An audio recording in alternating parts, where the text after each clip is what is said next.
Mag-aapelar ang legal team ni Anay Presidente Rodrigo Duterte kasunod sang desisyon sang International Criminal Court Pre-Trial Chamber 1 nga ipasaka sa full-blown trial ang kaso. Sunod kay Attorney Nicholas Kaufman, magahingyo sila agod makafile sang apelar sa desisyon sang gintawag sini nga most bizarre o kun mabudlay hangpon. Ginpayag man sini nga kaangay nga nagapabor ang pre-trial chamber sa prosecution kag wala ginakonsiderar ang kinamatarong ni Duterte sa isa ka patas nga hearing. Gin-question man sang defense team ang ila ginpahayag nga kakulangon sang detalye sa mga akusasyon.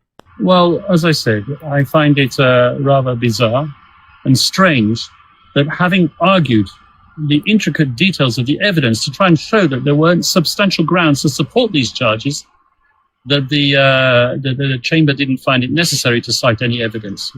We go to trial now. We will make an request for an appeal. It's up to the same judges to decide whether or not we get that appeal. But we have to be realistic and we're facing a trial. Plano nitong umapila sa ICC Chamber, ngunit kailangan na rin paghandaan ang paglilitis sa nasabing kaso. Si Attorney Nicholas Kaufman sa piyak nga bahin nagpayag ang anay Chief Presidential Legal Counsel ni Presidential Legal Counsel Attorney Salvador Panelo nga sa iya pananawan kaangay nga daw pre-judge na ang kaso kag ginpahayag sini ang alegasyon nga may aras sang pagbinuligay sa tunga sang ICC kag sang subong nga administrasyon. Ginpangilwala naman sang Malacañang nga ang amo nga mga aligasyon ginlayon o kung gilayon nga nagsabat si Palace Press Officer Undersecretary Attorney Claire Castro nga 2017 pa sang ginpasaka ang mga kaso o kung antes pa nakapungko sa pwesto si President Ferdinand Marcos Jr.